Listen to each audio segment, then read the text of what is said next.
Imagine growing up in front of millions, yet feeling completely invisible. You're the witty, sarcastic kid on the biggest show in the world. But once the cameras stop, you're navigating a maze of secrets that could end your career before it truly starts. Most people see Sara Gilbert and think of a sitcom legend. But if you look closer, you see someone who survived a level of public and private chaos that would have broken anyone else. With The Conners just airing its final episode this past March after 7 seasons, Gilbert is once again in the headlines, proving that her story of resilience is far from over. But where did that grit actually come from? Early age grind. Sara has this family tree which is basically Hollywood royalty, but not the glamorous, red carpet every night kind. It was more like the workhorse kind of industry legacy. Her grandfather was Harry Crane, a guy who literally helped create The Honeymooners, so the DNA of the sitcom was already in her blood before she could even walk. But the real pressure came from within her own 4 walls. Imagine being the youngest kid in a house where your older sister, Melissa Gilbert, is already America's sweetheart as Laura Ingalls on Little House on the Prairie. Her brother Jonathan was on the show, too. For Sara, fame wasn't some far-off dream, it was just the family business. By the time she was 6 or 7, Sara was already feeling the grind. She watched her siblings get the accolades and the attention, and she decided she wanted in. But she wasn't looking for the sweetheart roles. Even as a little kid, she had this totally different energy, dry, a bit cynical, and way more observant than a kid that age should probably be. She started out doing commercials and minor TV movies, but she never felt like she fit the mold of the perfect child actor that the 80s were obsessed with. She was grounded and real. When the audition for a new, gritty sitcom called Roseanne came around in 1988, Sara was only 13. She didn't show up in a pageant dress with a forced smile. She showed up as herself, kind of slouchy, kind of over it, and incredibly sharp. That was exactly what the producers were looking for. They wanted a kid who looked like she actually lived in a house where the bills were late and the couch was peeling. When she landed the role of Darlene Connor, her life shifted overnight. She went from being the kid sister of a famous person to being a central pillar of the #1 show in the country. But as the paychecks got bigger, a weird thing happened. The line between Sara and Darlene began to blur. She started using Darlene's tough, sarcastic exterior as a shield to hide what was actually going on inside her own head. She was a kid carrying the weight of a massive hit show, all while trying to figure out who she was in the shadow of a very fictitious family. Darlene the Mask. Once Roseanne became a cultural phenomenon, Sara was essentially living a double life. On the outside, she was Darlene Connor, the quintessential 90s tomboy, the girl with the dry wit and the too-cool-for-school attitude.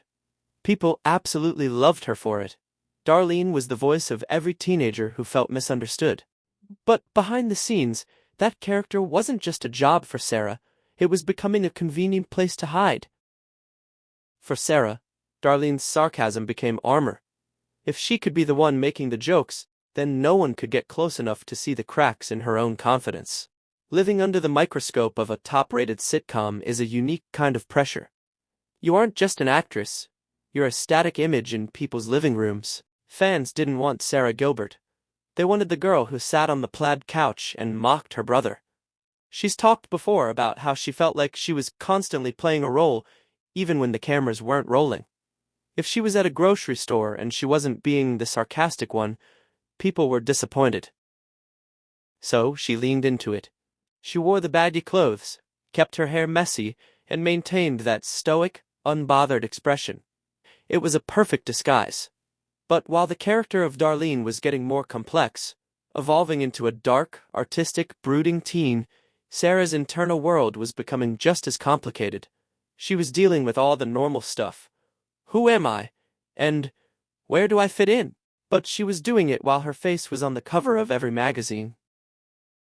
The writers were actually really good at taking pieces of Sara's real-life interests and folding them into the character, like her activism and her vegetarianism. In a way, Darlene became a hybrid of a fictional character and Sara's growing pains. But there was one huge, massive part of herself that she couldn't share with the writers, her family, or her fans, As the show moved into its middle seasons, Sara started to realize that the feelings she was having didn't quite match the straight storylines Darlene was being given.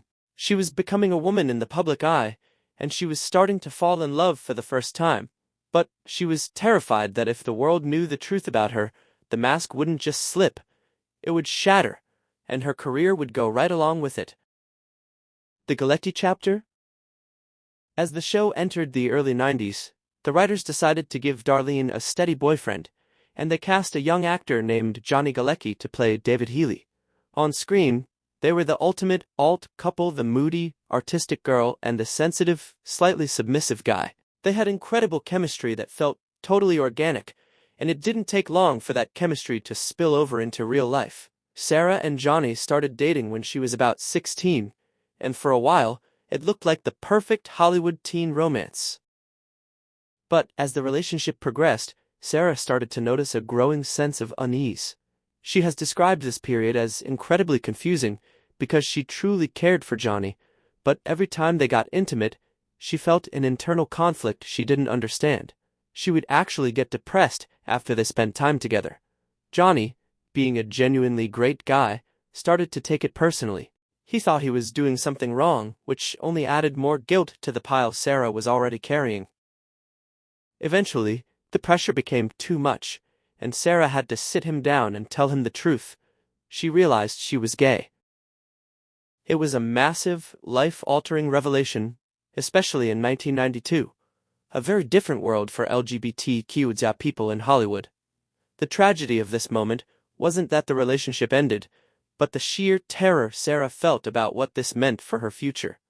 She was convinced that if the public found out, the show would be canceled, she'd be fired, and her family's legacy would be tarnished. She begged Johnny to keep it a secret, and in a move that shows his incredible character, he did. He became her ultimate protector. For years, they continued to work together, playing a couple in love while Johnny guarded her secret. He would go to events with her, act as her beard when necessary, and provide a safe harbor while she lived in total fear of exposure. Even though they weren't a couple anymore, Johnny remained her best friend. But living that way, constantly looking over your shoulder, took a massive toll on her mental health. She was playing the part of the straight girlfriend on TV and the straight starlet in magazines, while privately trying to explore her identity in the shadows. It was a lonely, isolating experience. Dark years at 22?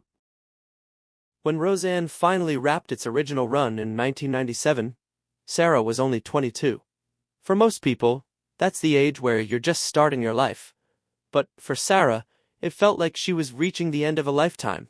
She had spent 9 formative years playing a character that the entire world felt they owned. Suddenly, the plaid couch was gone. The cameras were packed away, and the safety net of a weekly sitcom disappeared. She entered what many former child stars call the wilderness years. She decided to pivot toward education, heading off to Yale University to study art. While that sounds prestigious, it was also a way to retreat. She was trying to figure out if there was a version of Sara Gilbert that didn't involve a script. At Yale, she wasn't Darlene from TV, she was just another student.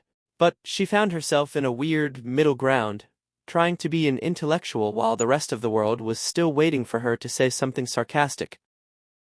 This period was marked by a deep sense of aimlessness. The darkness of these years wasn't about public meltdowns. It was a tragedy of identity. She was still living in the closet. Professionally, the roles she was getting were small guest spots. She was experiencing the Darlene curse, where casting directors couldn't see past the character she played as a kid. She felt like she was fading into the background of her own life. During this time, she began a long-term relationship with TV producer Ali Adler in 2001. But even as they started a family and had 2 children, Sara remained publicly private. She would show up to events, but she wouldn't talk about her partner. She was living a full life behind closed doors, but in the public sphere, she was still a ghost. She spent nearly a decade in this holding pattern, waiting for someone to give her permission to be whole. The talk and coming out. By 2010, Sara was ready to stop being a passenger. She approached CBS with a pitch that was the opposite of the glossy morning shows of the era.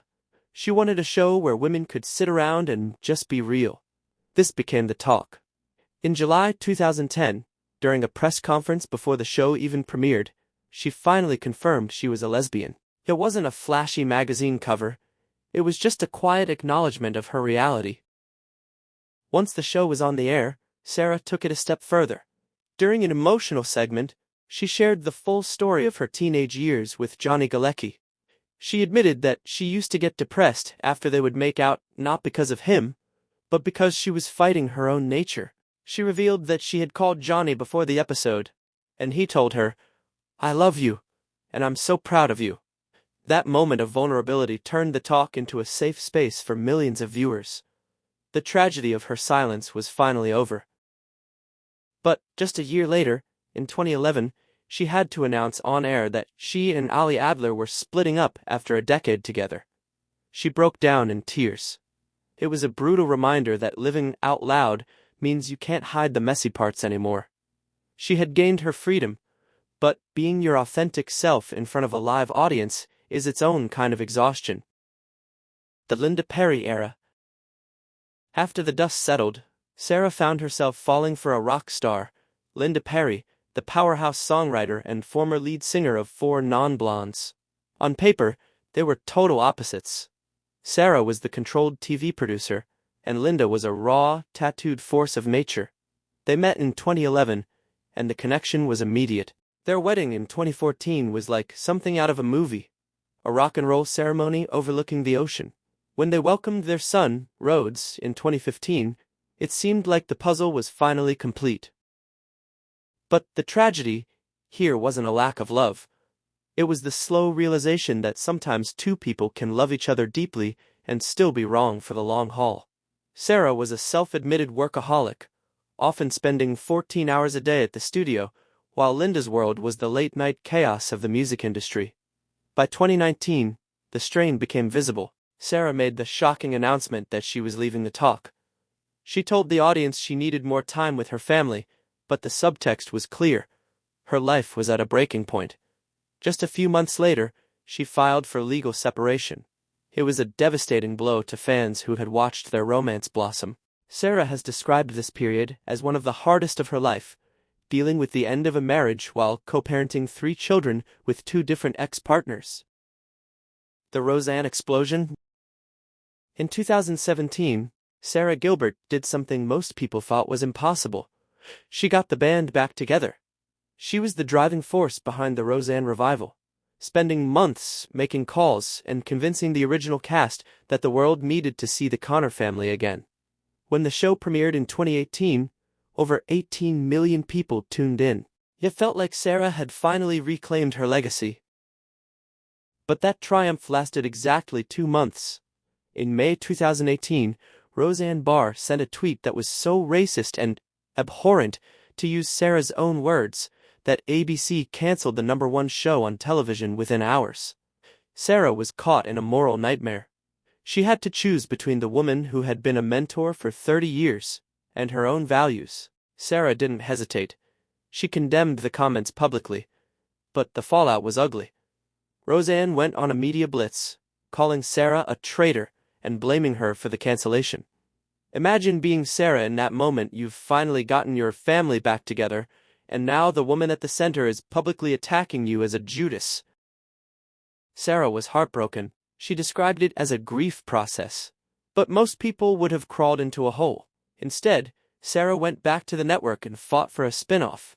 She argued that the rest of the family, Darlene, Dan, Jackie, and Becky, still had stories to tell. She secured The Connors, a show that would continue the legacy without its namesake.